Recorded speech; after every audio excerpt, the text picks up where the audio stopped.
अजित पवारांसारखी प्रवृत्ती वाढली नाही पाहिजे या मतासाठी। खाली ग्राउंड रिअलिटी काय आहे याच्या संदर्भातली संपूर्ण माहिती मुख्यमंत्री मोदयांनी दिली। स्टेजवर सुप्रिया सुळे उभे असताना तुम्ही 15 वर्ष आम्हाला फसवलंय, पाणी कुठे आहे, पाणी कुठे आहे, आणि आता आम्ही तुम्हाला फसवणार, हे उघड अख्ख्या महाराष्ट्रभरात ती क्लिप फिरली होती। म्हणलं माझी किडनी गेली, याचं कारण अजित पवार आहे। इलेक्शनच्या काळात मला चालता येत नव्हतं, स्टेज 9 टाकल्या होत्या, त्या काळामध्ये अजित पवारांनी शेवटच्या सभेत सासवडच्या पालखी तळावर मरायला टेकलेलं, कशाला निवडणुका लढवता, कशाला नाटक करता, कशाला लोकांची सहानुभूती घेता, कुठच्या गाड्या वापरता, इतक्या नीच थरावर खाली गेलेले जे अशा अपप्रवृत्ती आहेत ना, मस्ती समाजात नाही चालत। अजित पवारांच्या सौभाग्यवती आहेत म्हणून आम्ही त्यांना मतदान करायचं। What is the contribution? काय कॉन्ट्रीब्युशन? अजित पवार, उद्या तुम्ही आणखी बोलाल अजित पवारचा कोणतरी पिऊन आहे मग त्याला मतदान करा म्हणून, ते नाही चालणार। लोकशाहीमध्ये घातक आहे।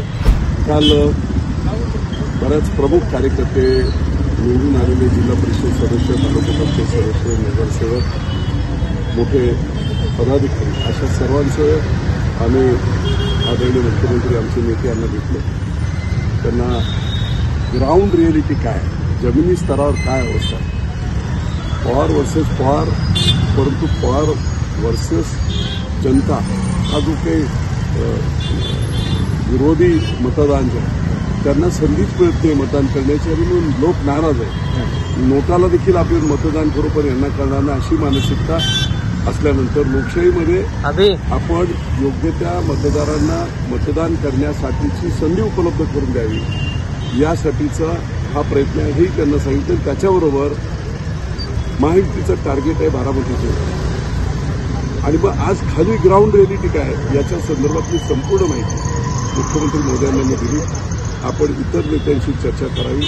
आपलं सर्वांचं इच्छित एकच आहे की लोकसभा मतदारसंघ जिंकणे, आणि तो जिंकत असताना काय वस्तुस्थिती आहे, भोरमध्ये काय आहे, इंदापूरला काय आहे, दौंडला काय आहे, बारामतीच्या पश्चिम पट्ट्यात काय आहे, ही सगळी माहिती मी त्यांना दिली। बारामतीच्या पश्चिम पट्ट्यात 1 महिन्यापूर्वी झालेलं उपोषण, आणि त्या उपोषणाच्या दरम्यान एका वरिष्ठ मातेने स्टेजवर सुप्रिया सुळे उभे असताना तुम्ही 15 वर्ष आम्हाला फसवलंय, पाणी कुठे आहे, पाणी कुठे आहे, आणि आता आम्ही तुम्हाला फसवणार, हे उघड अख्ख्या महाराष्ट्रभरात ती क्लिप फिरली होती। हे सगळं वास्तव त्यांना मी दिलं।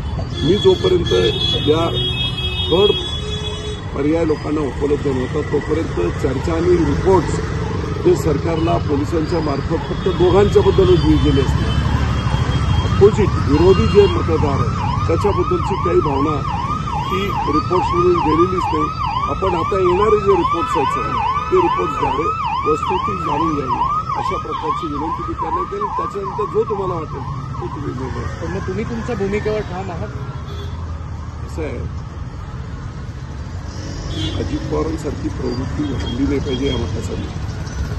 लोकांच्या हितासाठी मी जेव्हा गुंजवणीच्या पाण्यासाठी उपोषण करत होतो 12 पालकमंत्री असताना, दुसऱ्या तिसऱ्या दिवशी पत्रकार सांगत होते आले नाही। रामराजे निंबाळकर मंत्री होते, त्यांना सांगितलं जायचं नाही।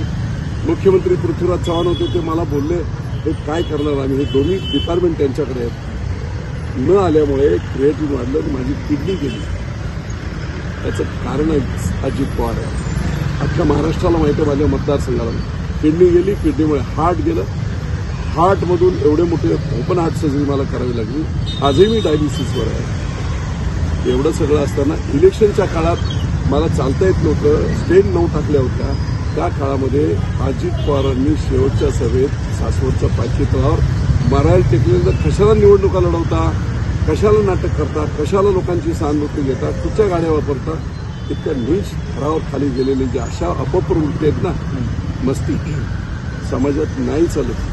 पण मग बापू, महायुतीमध्ये जर हे सीट अजित पवार यांच्या पत्नी, महायुती ठीक आहे हो, महायुतीच्या नेत्यांनी विचार करायला हवा। काय फक्त अजित पवारांच्या सौभाग्यवती आहेत म्हणून आम्ही त्यांना मतदान करायचं? 20 लाख लोकांनी, व्हॉट इज द कॉन्ट्रीब्युशन? काय कॉन्ट्रीब्युशन?